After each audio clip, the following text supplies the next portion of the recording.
Today on News and Views. Films like ours are made on access. Do they have HR? They do.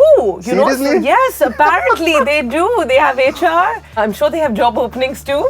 I also had forgotten that Kapil Dev was dragged into this whole controversy. I mean, you hear about match fixing. Yeah. There are enough and more reports in the public domain that tell you that these things are happening. Along with him, there was Ajay Jadeja as well. Yes. Who was, associated with it. But we Yes. don't see Yes. his mention a lot in the film. So Yes. why? That's a very fair point. We reached out to Ajay Jadeja, but he didn't want to talk about it. You are listening to News and Views, the Quint's podcast series where we introduce you to some of the greatest minds across different fields through in-depth interviews. I am Prateek Lidhu, and today we are talking to Supriya Sobti Gupta, the director of the Netflix documentary Caught Out, about the infamous match-fixing scandal of the 2000s, which shook the country. In my conversation with Supriya, we touch upon the film, its ramifications, the kind of apprehensions she had while stepping into the subject matter, and also some controversial bits, like why was Ajay Jadeja omitted from the film? In the end, Supriya tells us a few questions you would like to ask people like Mohammed Azharuddin and MK Gupta if they would have been a part of her documentary. Listen till the end for an exciting chat. You can check out episodes of News and Views and all other podcasts by the Quint on our website or wherever you get your podcasts. Hello and welcome to this special podcast with the Quint. This is Prateek Lidhu and with me is Supriya. And we are here to talk about her latest documentary, Caught Out, which is streaming on Netflix right now. Yes. Yes. Thanks for having me. So tell us a bit about the film. What's it like? Well, it's my directorial debut, so I'd say I've done everything I could to kind of make it happen. It is cricket in India, in general, is a very difficult subject to touch upon. Your cricketers have always been your stars. I would say it was a religion. Even now, it's very, it's something that stands for nationhood. It brings us as a country together. It's our pride. It's our favorite sport. We call it the gentleman's game. But of course, now there are more avenues for you to kind of have stars. But back then in the 90s, your cricketers were your heroes. Yeah. Of course, there were heroes. There were Bollywood actors and actresses who were stars and naturally heroes. But your cricketers were your mentors, your role models. And so in the 90s, this is when I was growing up, I would watch cricket, not necessarily as an ardent fan, knowing every match and what the outcome is, but cricket was on television, and whether you liked it or not, Dad was watching, my brother was watching, and I just knew by default what's going on. And you couldn't escape it. Who were your favorite cricketers? From back then, I used to love Shoaib Akhtar. I used to love Mohammed Azharuddin, Ajay Jadeja. We'll talk about him. Of course, and I mean, some of these were heartthrobs. So when you're younger, you're like, oh, he's a hero, and, you're looking at them. Azhar anyway was like a style icon. Of course. Azhar was... Azhar was Azhar. There was nobody like him at that point. And so, in the 90s, growing up, of course, cricket was everything. And then there came a time where, of course, I was very young at that point. I don't know how young you were. You look a lot younger. But there was a time where everyone would say, "Arey, ye to fixed tha." Arey, when India loses, "Arey, chodo yaar, ye to match fixed hai." You see 4 6s in a row, you're like, "Arey, ye fixed hai." These words were just so loosely thrown around. And in 2000, there was a massive scandal. Like, it shook us. It was almost confirming your nightmare, something that you didn't ever imagine could happen. And that match fixing was a reality. And so, 20 years on, when I was pitching for stories and I was looking for what kind of film I'd like to make or be part of, this came up. The 2000 match-fixing scandal is a historic time. For us, it's part of our history. It's a historic scandal in world sports. cricket, I would say. In world cricket, not just in India, but in world cricket because it had global ramifications. And so, now, 20, 25 years on, we know something happened. We know there was a dark underbelly in cricket. We knew there were match-fixing allegations. But we didn't know the details of it. And what I wanted to do with this film, this retrospective film, is throw light on what had happened. So have you always been like into documentaries as like a medium? Yes. Because you were also a producer on Bad Boy Billionaires, if I'm not wrong, right? That's right. So have you always been like uncovering all of these dark areas of our Raking lives? mud. Yeah. Well, I'm not quite the muckraker like some of our veteran journalists have been. I'll say I'm a former journalist who's now a filmmaker, and I come with a very solid journalism background because I started my career with the BBC in London, answering phones on a radio show. So it literally started for me there, and I got my foot in the door, and I climbed the ladder, and I became a journalist, a producer on radio, and then moved on to producing television. So news and current affairs has always been my thing. And then, of course, it was a very natural transition to kind of move from news to long format and be able to tell a story in a more creative way, now in a more entertaining way with the platforms that I've been working with of late. But it was obviously, very natural progression for me to move from there to kind of, the bigger scale where you're reaching a wider audience. Yes, ever since I've kind of taken on being a producer, working in the long format, I've done very important, I would say, stories that are of public interest, like the Bad Boy Billionaires series. There's another one which is on Netflix right now. It's called Mumbai Mafia, which tells you about the encounter cops and the underworld and how Mumbai was under the grips in the 90s. Yeah. You would have some crazy stories, right? I mean, I've met some insane people, and it's very exciting to meet these people because you're going there to really know who they are. I'm not, when I rock up at an interview or I try to get somebody, I'm not rocking up with preconceived notions. Of course, I've done a lot of research and I'm reading from what's available. But in the end, you're speaking to a human. So I want to know who you are and who is this person behind all of this that we're reading about, and that's what the aim is with every interview that we try to do, is you try to see the human, the who is the person behind.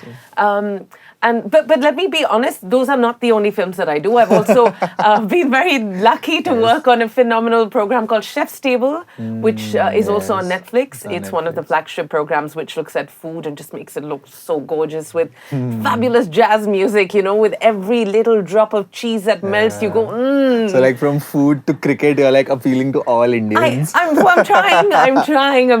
I'm trying to tell stories that interest me, that matter to me, and it's been an interesting journey.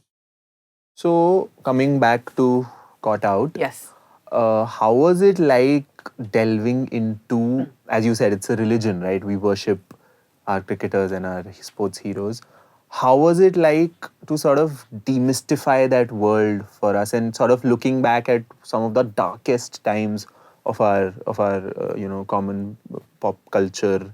It was pop culture before the term existed, I would say. Sure. How was it like? Did you have any apprehensions as to what area am I getting into? What will apprehensions? Like? Yes, I'll be honest.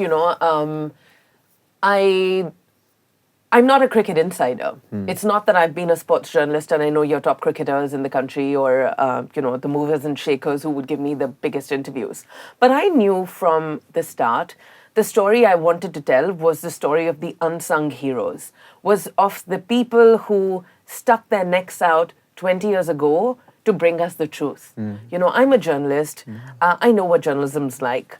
But 20 years ago, for those guys to really get down and dirty to the muck, get to the field and find every bit of their story, that would have been something else. And of course, in 2000, we didn't have the great streaming platforms that go beyond borders and reach a big audience.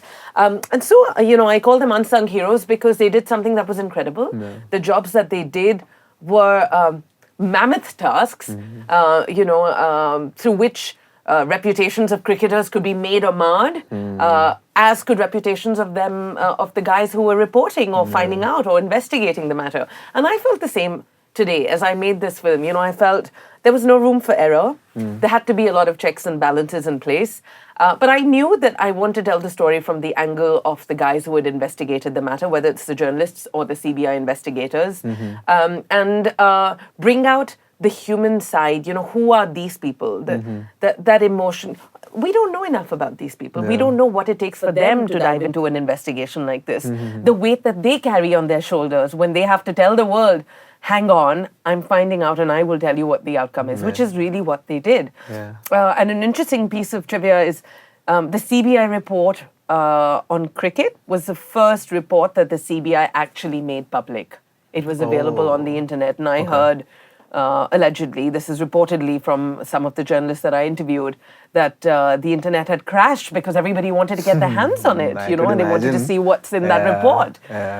Of course, the CBI is very tight-lipped about its investigations and what's going on, and so when this happened, the nation wanted to know. And because it's a matter of public interest, there was that element of apprehension that we're now doing it 20, 25 years down the line. But what is the new thing that we're bringing to the table? We're bringing you the voices of these people who stuck their necks out 20 years ago and have done it again now. Yeah, and also when a lot of the people involved, their names have been cleared, right? So sort of going back over there, was it like, am I, opening a closed case again? And it is a can of worms and you're reopening all of it. Yes, you're right about that. All of them were let off. All of them were cleared. And, this is because match fixing is not a crime.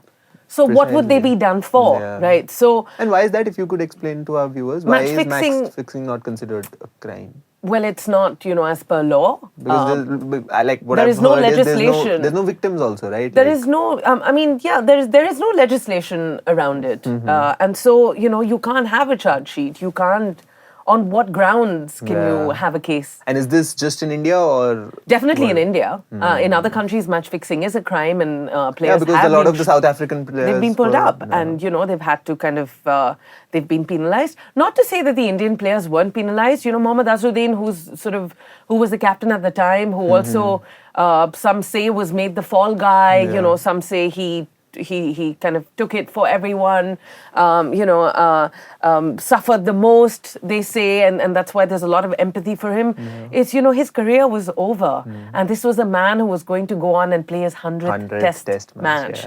Now, that would have been huge because, to watch Mohammed Azharuddin play at the Lords and when this would beam on our televisions, it was joyous. Our house would be resounding with happiness and cheer and, you just knew what Azhar had done. And so, of course, they were penalized, the crucial years that they had in the game, that time was sort of, it came to a pause and that was a huge penalty for them. But legally speaking, and that's something you find out in the film as well, which, I didn't want to give away this thing as a spoiler, but it's a matter of fact. It's not and it is public knowledge, right? It's public knowledge. And the other thing is betting in cricket, so there are two things. One is betting. You smile like you bet. No. Okay. I don't guess. We don't encourage any sort of betting. So betting in cricket is also illegal. Horse racing. Is it though? But with all your apps and exactly. I mean, there are so many people when there's a cricket match. They're on their phones and there's all these numbers, laga, and all these sort of things are so common to now hear. It's like on your apps. Now it's all happening on an app. It's so sophisticated. But so many people bet. And the biggest stars are endorsing them. I don't know about that. Right. I don't know. Can we talk about that very openly? We are talking about okay. Whether the biggest stars are endorsing betting, I don't know. But I know a lot of Bollywood stars have been arrested by the cops for betting, in big games and all that sort of stuff. So it happens. Yeah, and the basic idea is it's like a dichotomy, right? Is it illegal? It happens, but is it illegal? Well, it's illegal. Yeah. It happens. Whether it should be legalized is what's the debate. I know former coach Ravi Shastri had also come out to say that it should be made legal. The thing is, in other countries it's legal, right? And in India, the penalty, if you're found betting, is a pittance. It's a joke. And so, the thrill of kind of betting that money, and if something happens, you're like, okay, it's fine. I'll get out of this. But, how do you keep away from that thrill? So if there was a more severe penalty, perhaps it would work. But it isn't. And therefore, things continue on that front. So we try to touch upon this in our film as well. You talked to a bookmaker, right? We spoke to a bookmaker. Unfortunately, none of the bookmakers that we spoke to were willing to come on camera for obvious reasons. Yeah. But we spoke to a few. We did immense research. And if I'm not like prying too much, are these bookmakers currently active, or they were like people from back in the day? They were people from back in the From back in day, the day, yes. Nobody that we spoke to was currently active in the game. I think they would be worried Yeah. for obvious reasons to come Exactly. out and speak as well. And so they were willing to tell us how these things work, what it is that people bet on. And so, we found the Yeah. inside workings on what punters were betting on back in the day. Now, see, betting in cricket in the 90s was very different from how people bet today. True. Like we discussed, today it's all happening on apps, And technology. it's very individualistic, right? Yes. Nobody else has to know. if I'm Absolutely. betting There's or no guy on the phone who's taking bets. Earlier, there used to be a guy on the phone. There used to be this Dibba line. I believe the Dibba line might still be working in some places, but now not everywhere. But also, that the Dibba line that we have is an original Dibba line. That this is what happens when a match is going on. This is what you would hear when somebody is giving the odds. Yeah. And that is what it sounds like. Now, I had never known what it sounds like, what a Dibba line sounds like, or what the odds sound like. If you want to just pause and explain to our viewers what a Dibba line is. Sure. So a Dibba line is something that, in the words of our anonymous bookie, it's a line on which this anonymous person is giving you the odds. He's telling you the rate at which you can bet. And you know that it's just a continuing line. Yeah, it It's updates non-stop. It keeps going. He keeps going, based on what's happening in the match. He keeps updating the score. It's like a live feed of the. It's a live feed, it's a absolutely. Live feed of what the rate is, right? And the people all over the world, apparently there's one Dibba line that goes on for the match. So everybody across the they world tune into that. is tuned into this line. It's sort of an underground network of its own that everyone tunes into. Now That's totally invisible. Like, even I didn't know how sophisticated it is. Yeah. In a way. Right? I mean, that this is very organized. Yeah. We think, it's illegal and underground and all. These guys know what they're doing. And then I tried to pry a little, some of the anonymous bookies that we were kind of trying to interview. And I said, who's this guy who's giving the odds? I thought he's going to give a big name. Okay. Obviously, I wanted the big gangster name, Yeah. like he's sitting and giving the odds. Obviously, he doesn't give the odds because he's got better things to do. And he's got people doing these things, or whoever's got people doing these things. Do they have HR? They do.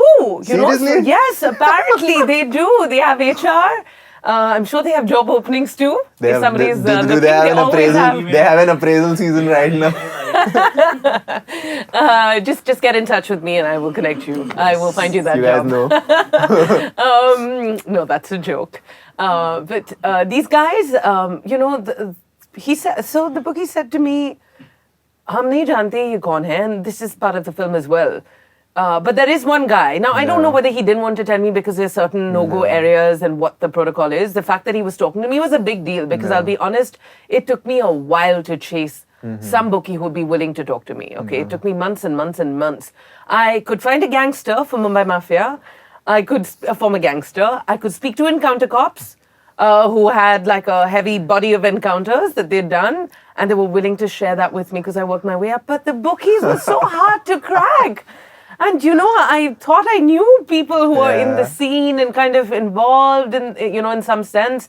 Clearly, none of them, wanted to come through. Yeah. So, they're very protective about what they do. But this guy was very honest that, look, this is how it happens. And I kept calling it a bookie den, an anglicized version of what they do. And I said, ye bookie den aap samajh lo jaise. And he corrected me. He said, hum isko dukaan bolte hain. For us, it's a shop. Yeah. Okay, and we run it. He said we run it like a proper business. There are people that are there to do the accounts. There are people that are there to answer calls and they are trained to do it. There are people who are there to settle the money, on the same day. It's a whole industry. It's an enterprise proper. It's an underground industry of people that... It's a well-oiled industry, let's put it that way. And they employ a lot of people. And you hear about raids and you hear about cops, getting after them every now and then. So, it's not that it doesn't happen, it happens. And they get caught out. But for us, it was very interesting to find out how bookies operated in the 90s. And that's why we wanted to speak to people who knew what was happening in the 90s, because things were very different then. You know, in the 90s, you didn't have so much advertising. Television had just kicked off, the early, mid-90s. Indian cricketers, again, were not superstars like they are today. Today, their endorsements just kind of throw in so much weight and make them worth so much more money. That in the 90s, things were very different. So perhaps from, as we understood, it was easier to lure players. It was easier to lure them. At the end of the day, they're all human, right? And this is what, again, something we wanted to touch upon is the human side, whether it's of the investigators or your journalists or your players. We wanted to know the human side. The whole story of Ajay Sharma, I think his name was, right? Also, that's one of the stories that we put out. Ajay Sharma was somebody who rose to the ranks and came from a very humble background, and somebody spotted him and just put a little bit of money in his pocket. And that's temptation. That's where it all begins. True. And so, pretty much that's what the bookie unpacked for us, is how things were in the 90s and how easy it was to approach players. But I would think, going forward from that scandal, there's been a lot of learnings. Both the BCCI and the ICC have anti-corruption units and look into this. So it's a lot harder to get to a player. It's not as easy as you can hang around them and reach them at a bar and say, hey, you know what, I've got an offer to make. And so things have changed, now going forward. But this was pretty much, Caught Out was pretty much about the crime and corruption in cricket in the 90s that led to that match-fixing scandal of 2000, which came as a shocker to us as a nation. And how was it for you working on this film? Like, where did this whole process start from? Was it like, as you said, that you have been watching cricket, but not like as a fan?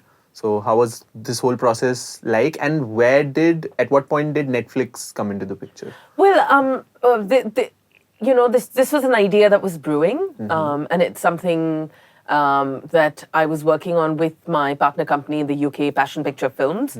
And so I was discussing with them potential ideas that we could pitch to Netflix. And this is something that we looked at because it was cricket. Anything cricket is a no-brainer. That said, it's very hard. It's not easy to do.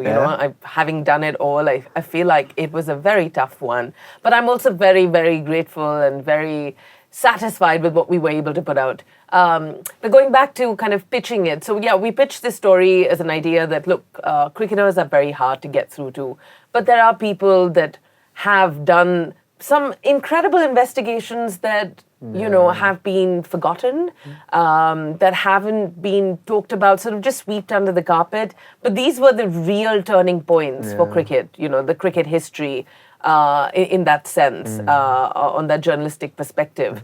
And that's what we wanted to shed a light on. And, by now I'd started touching base with potential contributors for the film and trying to kind of tell them, this is what I want to do for me. You are the hero because this is what you have done, and I'd like to know your side. What was it like for you to be in the hot seat while you were doing things? It probably was one of my quickest Netflix deliveries. It was commissioned at some point in 2021, and we wrapped the project sometime late 2022, and it's out now in March. In about a year and odd, we pitched the story, we'd researched it, we'd filmed it, we'd edited it, and now it's out on What was one thing about this whole scandal that you didn't know that you discovered while working on this documentary? The one thing about the scandal, there were a lot of things I went, Because for me, I didn't know that there was a proper sting operation that was done with Manoj Prabhakar, and that was like... I knew there was something, but I didn't know it was that. It was a documentary in itself. Right? There were many things that I didn't know, I'll be honest, I found out. Because I don't remember the events of 2000 very well. When is the last time... And they weren't even covered as journalistically, I would say. In print, maybe, but like... Not covered as extensively. That was another thing, another problem we had is when we were looking for archives. It was very difficult to find archive material around a lot of these events because you want to supplement that story with what had happened and take people back in time, So we had that problem. Like the sting investigation definitely stood out for me as well. I had no idea, but I can also tell you how I found out it had happened. It was a very interesting story. I was actually interviewing Minty Tejpal for the Mumbai Mafia series. Oh. And I was talking to him about this incredible film that I'm now going on to direct after Mumbai Mafia, which I had produced. I knew his brother was part of Tehelka, was one of the founders of Tehelka. And I knew Tehelka had done a sting operation. I didn't know Minty was a part of it. That's the part I didn't know. And he says, no, what are you saying? No shit, big eyebrows, so expressive. And I was like, yeah, I'm really keen to do this. And, can you connect me to the right people to get a know of, what had happened, how this unraveled. I want to see the archives, da, da, da. And he said, hang on a minute, I'm gonna, I will be back. And he comes out, he shows me this book. And he says, this is a book I've written. It was the Fallen Heroes book in which he had penned down every little detail of that investigation. And I was shocked and taken aback. And so I wanted somebody who has that first-hand experience, can tell me from the horse's mouth what had happened, and can also narrate the story really well with that enthusiasm, passion, energy, madness, all of it. And Minty was that guy. So, that was a great revelation for me that, Minty was a part of it. And so, that's how I ended up interviewing him and I found out what had happened. But, I'll be honest. So I also had forgotten that Kapil Dev was dragged into this whole controversy. When I found out, because you revealed Kapil Dev's name a bit late into the film, right? And when Manoj Prabhakar is like the guy Manoj Prabhakar was talking about was Kapil Dev, I was like, seriously, I didn't even know that. Right, it was Kapil Dev. 1980, that 83 film had just come out. These were our heroes. We were looking up at these guys. We were all celebrating, looking at, the whole thing play out at the Lord so beautifully. And Ranveer Singh has played such a brilliant part. That whole cast and crew, Kabir Khan's made it come alive for us. And now everybody is basking in the nostalgia of 1983. And here comes a directorial debut, that to a woman, to say, hang on, guys, let me tell you, let me entertain you, let me tell you what happened. I'm like, what, seriously? And then first thing I did was pause and I Googled, okay, is this correct? There? So, okay, I'm glad to know that I was not the only one who didn't, and so, obviously, I found, this is something I found out while I was doing my research, and I thought, I'd forgotten about this. Because, look, who wants to hold on to bad memories, right? Like, we treasure good memories. Do you remember the last time you got slapped? Maybe, actually, I don't know. Because that's not a nice feeling. But, you don't remember sad things. You don't remember... Especially about icons like... you want to remember the glory. You want to remember feel-good things. You want to celebrate. But, I am a former journalist, and so I have the weakness for kind of speaking truth to power, bringing your stories of public interest to life, and, looking at that other lens, said, okay, but, what is this and what can we learn? That's what I feel it should boil down to, is these things have happened, but we've come, and this is what the film also reflects, is, it's all happened. It's part of our history. But we've emerged as a nation. We've emerged stronger. Look at cricket. Look at where cricket is today. Look at what the BCCI is doing. Look at where Indian cricket is today. Look at what the BCCI is doing for women. The WPL. There are so many girls that are being inducted in this sport that come from the back of beyond, are now going to make money. They're going to be, they're going to be celebrated for their talent. They've worked so hard to get here. So it's incredible what sports can also do. But I feel like we shouldn't... we have to embrace it. Yeah, we shouldn't brush the dark stuff under the carpet. You've got to come out of it and learn from it. And that's what conversation does. And hopefully that's what these films will do, is these films will touch upon people and make them think about, okay, what went wrong, what could have gone wrong. Of course, there's a lot of stories that are still untold because, we have one very strong side of the story and, the players maintained, as the CBI called it, a conspiracy of silence 20 years ago, and they've continued to do it now. You don't have players who are willing. We reached out to players, but they weren't willing to talk about it. Who players did you reach out to? Everyone. Everybody? Everybody who the CBI had reported, we reached out to. And did you reach out to the BCCI as well? Because we did reach out to... BCCI can be a bit... We did reach out to former... it's not so much about the dispensation current, now, because it's not a now story. It's a story that's retrospective, set 20 years ago. So we reached out to people who were in power then, who could have spoken to us about why they did what they did and thought of doing what they did. But unfortunately, nobody wanted to speak to us. What we did have, though, is, our CBI investigators also went on to serve the BCCI in the anti-corruption unit, so they could speak from that angle. They could tell us how things have changed, what is now different, what didn't exist before. So we got an inside understanding of how this scandal had impacted the sport in general and overall. Interesting. So now going a bit specific into the film,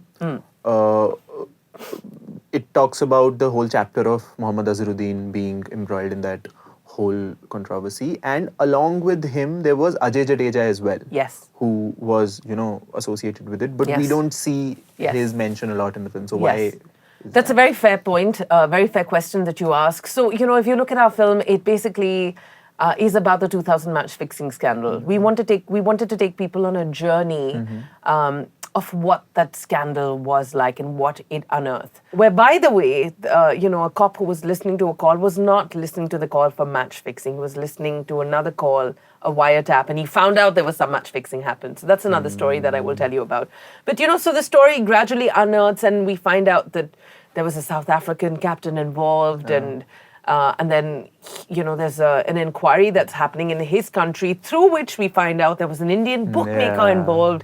And that Indian bookmaker is not the only one. There's also a big Indian cricketer who's named. And that was not in India. That was all happening outside of India, because this was no longer a matter for India. This was a global matter, because we'd kind of raked mud and said, here's an international captain, and we can tell you he's involved in match fixing. And so now eyes were all on India, that look, if you're pointing fingers at us, there ought to be something. So we've got to find out. And India's, there was a public inquiry. There was an inquiry in Parliament also. There was chatter about, okay, we need to investigate and find out what's happening. Mohammed Azharuddin's name is one that had cropped up.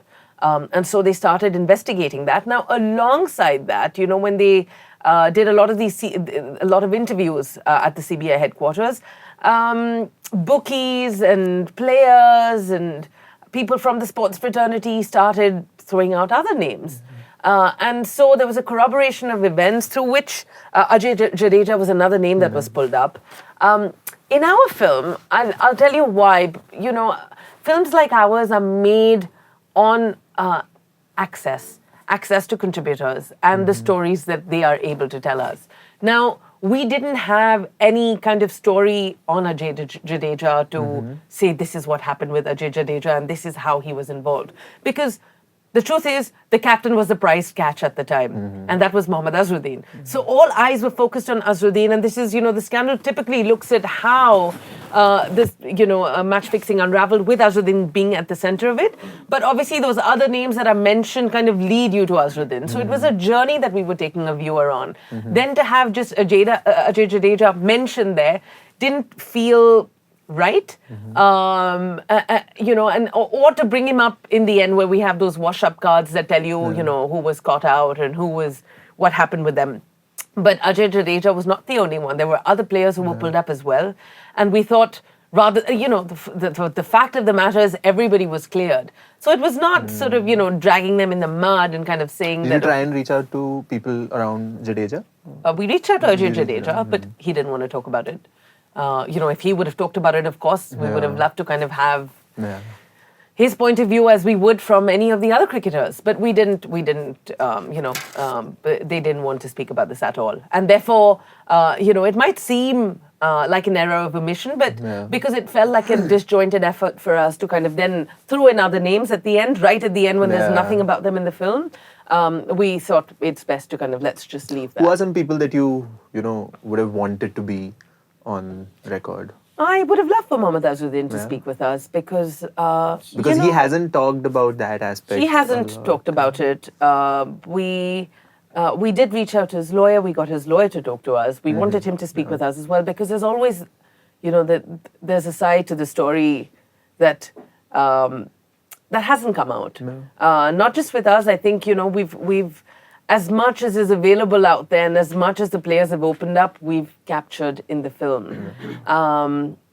And so, not to say that we didn't make the efforts, we made the efforts to reach out to them. So speaking about Azhar, I'm sure it would have been the darkest part of his life as well, right? But he got cleared after that. And as you said, that as journalists, you want to address whatever had happened, right, based on fact. But sometimes, do you think as humans, you were sort of, thinking about, do I want to, as a person, as like a human consideration for him, do I want to, revisit that past, and how would, like, have you ever thought of things like that? Of course. I mean, look, I'm human first. Before I'm a journalist, I'm human too, right? And you think about, well, what is the route that I want to take, and how am I going to tell this story with utmost sincerity, in a way that you're not. I mean, the purpose of it was not to kind of tap into old wounds. It was a very sincere purpose to tell a story which is of human interest, and we wanted to tell the story of the investigators. Not to say that we didn't want to tell the stories of the cricketers. That again is a very interesting story. You know, the angle there of how humans are not infallible. It's very interesting because it could happen to any one of us. You know, it could happen at the smallest chance for the smallest of things, but if you get caught out, you get caught out, and that just wipes out everything that you've worked for and towards, for all your life. After all the things that have happened, it's 22 years since the match-fixing scandal. What is the current scenario of corruption in cricket? Because as a lot of journalists in the film said, that we always knew it, but we weren't just ready to embrace it and accept it कि अच्छा ये होता है हमारे sport में. Do you think something similar is happening right now? Because now match fixing is considered to be a problem of the past, right? But I mean, you hear about match fixing, spot fixing now. You know, more than match fixing, I think you hear about spot fixing. There's so many leagues that have come up across the world. You had Brendan Taylor, who came out a year ago, who made an admission that he was approached by some businessmen. So all of there are enough and more reports in the public domain that tell you that these things are happening. At what level they're happening, that might differ. But, again, this is something for the authorities to kind of look at and speak about. We can definitely say that it's not wiped out. It's not all clean, and it's not all things of the past. Because right now, like, the idea is like, अरे तो पहले होता था जब पैसे नहीं थे. Now there's so much money in the game. Why would somebody want to, I suppose reasons would now be different, right? The motivation, and again, that would be so interesting to capture, is what motivates somebody to do this. Hansie Cronje made an admission, and that was a huge admission, and it was of public interest, it's of human interest, that story, and your heart goes out to him because he made a mistake, but he owned up, and he talked about it, right? So people have forgiven him for that, just for coming out and being able to talk about what had happened. I think it's a big, big deal.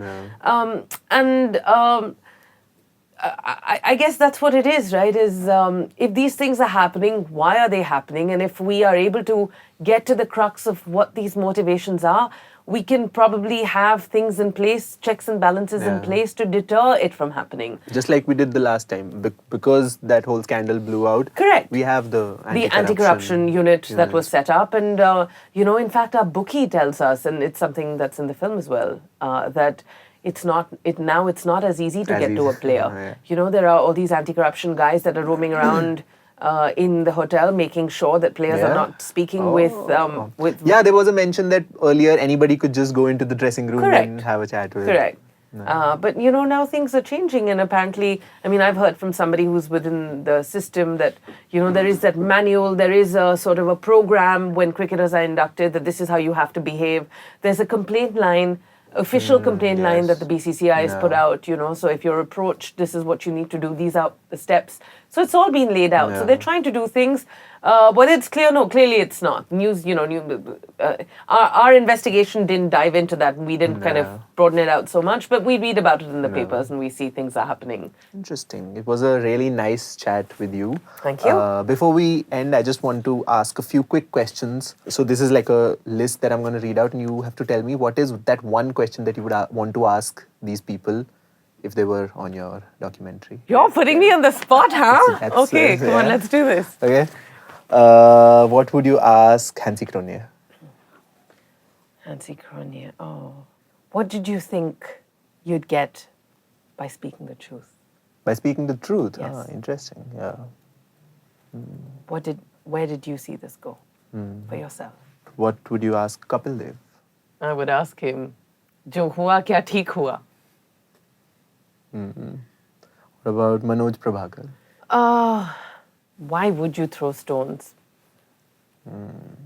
Mohammed Azharuddin? Muhammad Azharuddin. I don't think just one question would be there, right? Yeah. I mean, I have a whole list ready for him. But the one question I would ask him after watching Caught Out, Yeah. can we make, the one question I would ask Mohammed Azharuddin after watching Caught Out is, why would you not share your story and tell us your side of the story? And finally, the most interesting person in this whole chain, M.K. Gupta. M.K. Gupta. That guy, I want to ask him questions. Yeah. How did you make these big guys your friends? How could you? How?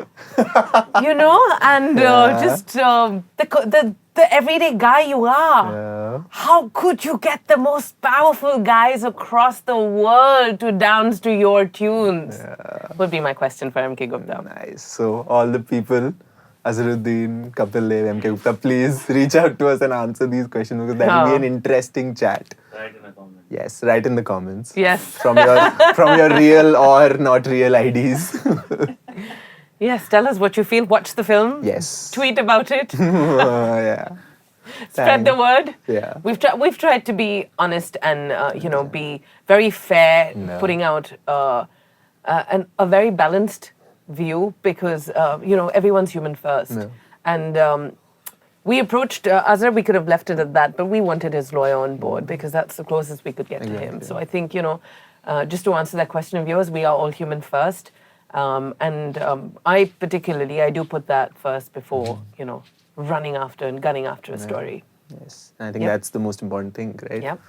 Encourage and recognize the humanity in all of us.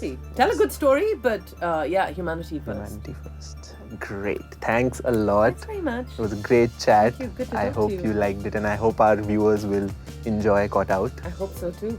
And that was this episode of News and Views with Supriya Sobti Gupta, the director of Caught Out on Netflix. Follow us on Instagram at The Quint and tell us what you want us to talk about in the next episode. And check out our website, thequint.com, for more groundbreaking reports and videos. This was Prateek Lidhu, and I'll see you in the next one. News and Views is a Quint original podcast executive produced by Shelly Walia and Ritu Kapoor. This episode was hosted, produced, and edited by Prateek Lidhu and uses theme music from BMG Production Music. A special thanks to my guest, Supriya Sobti Gupta. You were listening to the Quint's podcast.